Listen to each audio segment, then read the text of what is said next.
Hi everyone, it's me Andrew and welcome back to my channel.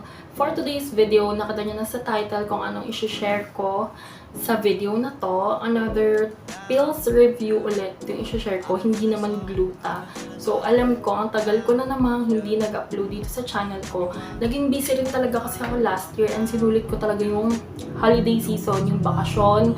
And now, sabi ko this year, magiging productive and magiging active na ulit ako dito sa channel ko. I'll try, hindi ako magpa-promise, pero ayan. Happy New Year everyone! And kung di pa kayo nakaka-subscribe dito sa channel ko, mag-subscribe na kayo. Don't forget to like this video. And without further ado, let's get started. So bago tayo mag-start guys, and bago ko i-share sa inyo yung na-experience ko sa Trust Pill, again, disclaimer lang, hindi ako expert and yung i-share ko sa video na to is based sa experience ko and sa mga naging effect sa akin, sa mga na-observe ko. And hindi porket hindi siya naging effective sa akin is hindi na rin magiging effective sa inyo. Iba-iba tayo. Pwedeng sa akin hindi effective, sa inyo effective. Okay?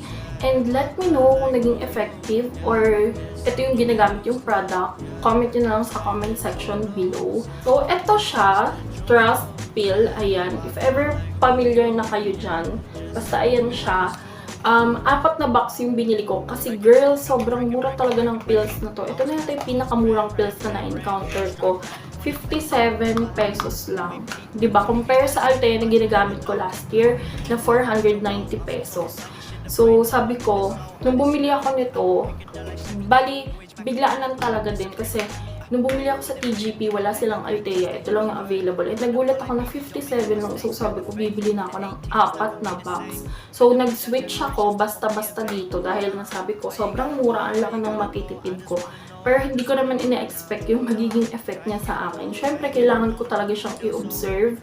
And, yung itsura pala nito, guys, saan na ba yun? Ganito siya. Color, ayan. Parang po siya pink. And then, meron siyang 7 tablets dito na sobra. Which is for dugo ata yan. Kasi nakalagay dito, ferrous fumarate. Ayan. Parang ferrous sulfate. Parang ganun. I'm not sure. Pero, 21 pieces yung sa pills. Tapos ito, ayan, hindi siya pills ha. Wala siyang effect. Okay?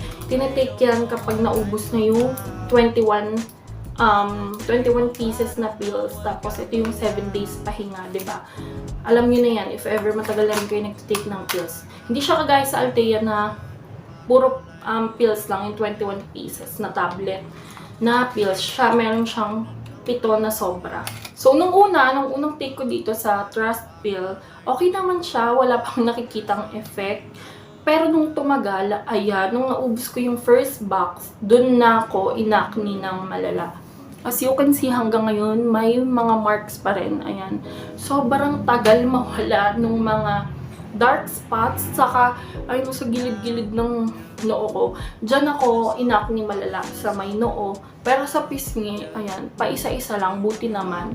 Kasi sobrang hirap makarecover talaga sa pimples and dark spots. Alam niyo yan. Sa mga acne marks, ayun o, may marka pa ito.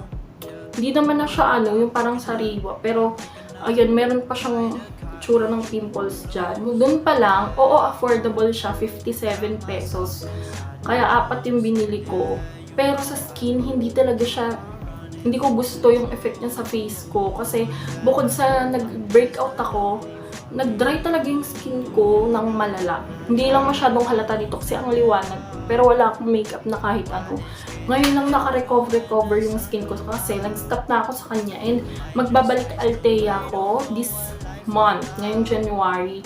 Kasi hindi ko na talaga carry. Like, mawawala yung pimples, matutuyo kasi ginagamitan ko ng skincare pang acne. Pero after that, tutubuan na naman ako, maliliit na naman. Kumbaga, nawawala, pero may papalit na bagong pimples. So, na-stress na ako kasi, alam niyo naman, napakahirap mawala ng dark spots. Hanggang ngayon na, last year pa yan, hanggang ngayon may mark pa rin. Tapos, na-trigger ng malala yung mga blackheads ko. Kaya sabi ko, uubusin ko na lang ng 4. Sakto, ubus ko na siya ngayon. Hindi na ako ulit mag-take nito kasi affordable, pero hindi ko kayang i-risk yung skin ko dahil mas magastos sa pang skincare dahil nga ang daming tumubo sa akin ng mga maliliit, mga tiny bumps, blackheads, mga tigyawat, nakaka-stress. So, goods siya sa presyo, pero sa effect niya sa skin ko, it's a no for me. Pero kung sa inyo naging effective siya, comment down below kung anong ginagawa nyo or kung maganda ba yung effect niya sa face nyo, kung hindi ba kayo nagka-acne. Pero ako talaga malalaking breakout and super dry ng aking skin. Ngayon lang ako naka-recover talaga. When it comes naman sa period, okay naman, normal pa rin yung period ko, hindi naman na-delay. Wala namang ganong effect. Kasi may na-try na akong pills, which is Diana, parang nade-delay yung period ko ng 1 month, ganyan. Ganun lang naman, pero ito wala. Normal pa rin naman. So, good sin sa akin. Hindi rin ako nagka-LBM, wala rin yung parang ina-acid or parang sumasakit yung sikmura nung tinig ko siya. Hindi rin masakit sa ulo. Okay rin naman yung sleep ko, yung tulog ko. Parang naging antukin nga ako nung nag-take ako nitong pills na to. Tapos, ang napansin ko na lang din na isa is, mas malakas akong kumain sa kanya kaysa sa Althea.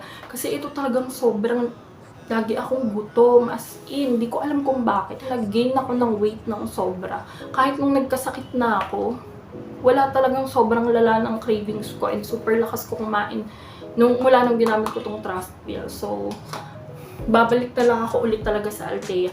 Yun lang naman yung na-observe ko talaga. Yun lang naman kasi talaga yung mga naging effect sa akin.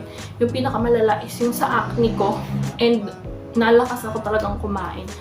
Overall, sa presyo, okay siya, affordable. Pero sa effect sa aking skin, hindi ko gusto. At saka, super takaw ko talaga as in.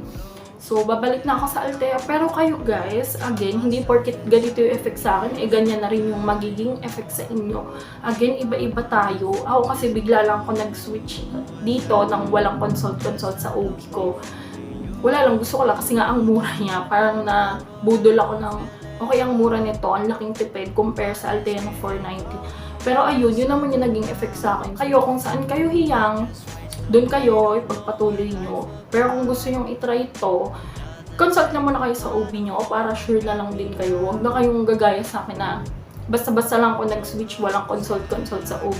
Sana nakatulong pa rin tong video na to, kahit quick review lang to. Kasi yun lang naman talaga yung na-observe ko and yun lang naman yung i-share ko talaga sa video na to. Overall, sa price lang siya okay for me, pero sa effect, hindi ko siya gusto. Lalo sa skin ko and sa aking malalang pag-crave and naging matakot talaga ako ng sobra and nag-gain ako ng weight sobra. Ayun lang, sana nakatulong pa rin tong video na to. Don't forget to like and subscribe to my channel and thank you for watching. See you on my next one. Bye!